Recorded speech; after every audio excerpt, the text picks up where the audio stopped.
Halo semuanya, saya Koko Kurniawan. Sekarang kita akan bahas tentang materi service di Kubernetes.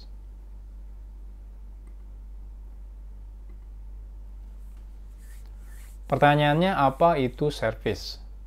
Kalau teman-teman perhatikan sebelumnya, di sini kan ada yang namanya service ya, Kubernetes. Emang ini bawaan dari si Kubernetesnya.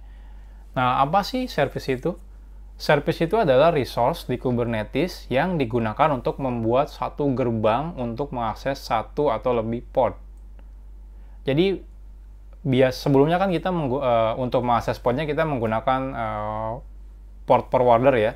Itu kan sebenarnya cuma buat ngetes doang. Aslinya itu nanti kalau teman-teman di production untuk mengakses pod itu biasanya menggunakan service. Jadi teman-teman bikin service sebagai jembatan atau gerbang untuk mengakses podnya.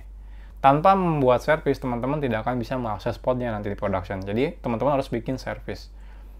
Nah, service itu memiliki IP address dan juga port yang tidak pernah berubah selama service itu ada. Nah, problemnya kalau teman-teman mengakses langsung pod, itu kan pod itu kalau misalnya teman-teman podnya deploy aplikasi baru, podnya kan otomatis mati terus nyala lagi. Nah, dia otomatis bisa nyala lagi di node yang berbeda.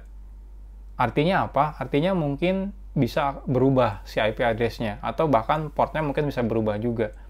Nah, tapi kalau teman-teman buatkan service di depannya, maka service itu dijamin IP address-nya dan juga portnya tidak akan pernah berubah selama service itu ada. Nah, klien bisa mengakses service tersebut dan secara otomatis akan meneruskan ke pod yang ada di belakang service-nya. Jadi biasanya teman-teman saat bikin service itu selalu jadi gerbang untuk pod. Jadi nanti teman-teman cukup mengakses service-nya, nanti service-nya yang akan meneruskan semua request-nya ke pod yang dituju. Nah, dengan begini, klien tidak perlu tahu lokasi tiap podnya. Karena kan nanti kalau misalnya teman-teman running di production, podnya nggak mungkin satu kan. Minimal 2 misalnya untuk high availability. Nah, bagus-bagusnya lebih banyak dari 2. Artinya apa? Nggak mungkin kan teman-teman ngaksesnya satu-satu dan harus apalin satu-satu IP address-nya untuk connect ke podnya.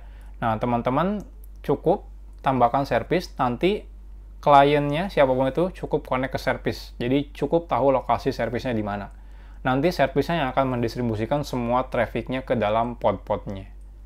Nah, pod juga bisa bertambah atau berkurang atau berpindah. Jadi dengan seperti itu, karena di depannya sudah ada service, klien tidak perlu tahu lagi ketika podnya bertambah, podnya berkurang, atau berpindah node, itu nggak perlu peduli lagi, karena service-nya akan selalu di satu tempat, dan service-nya yang akan menghandle perubahan pod tersebut. Nah, kurang lebih seperti ini. Ini kalau misalnya teman-teman mengakses pod langsung tanpa menggunakan service.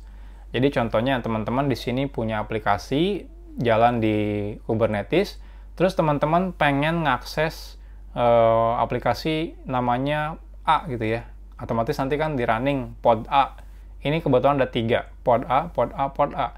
Nah, kalau teman-teman tidak menggunakan service, maka aplikasi teman-teman ini harus mengaksesnya, harus tahu 3 lokasi ini. Ya, lokasi pod A-nya. Ya, kalau aplikasinya agak sedikit bego, mungkin ya udahlah nggak peduli ada 3, tembak ke 1 aja. Tapi kalau tiba-tiba satu ini mati, dipindahkan ke node yang lain, maka si pod klien ini, aplikasi teman-teman ini tidak akan bisa connect lagi. Kenapa? Karena podnya pindah. Nah, ini nggak mungkin, dan memang nggak mungkin pernah ngelakuin hal ini. Kalau misalnya teman-teman ngelakuin ini, ya berarti ada yang salah dengan aplikasi teman-teman. Jadi harusnya tidak pernah ngelakuin seperti ini. Jadi tidak ada direct access langsung dari pod ke pod. Biasanya menggunakan service. Jadi diagramnya kurang lebih seperti ini. Jadi teman-teman saya punya aplikasi namanya client ya, aplikasi client. Di sini di running dalam pod. Nah, kalau teman-teman pengen mengakses aplikasi A, teman-teman mengakses service-nya, service aplikasi A, nanti si service ini akan meneruskan traffic-nya ke semua podnya. Kalau podnya ada 3, dia akan meneruskan ke 3 pod ini.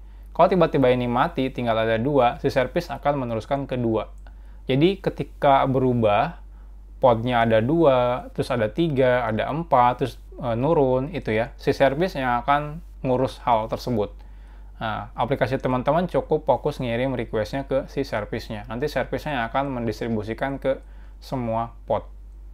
Jadi itu kegunaan service. Jadi sebagai gerbang di depan pod.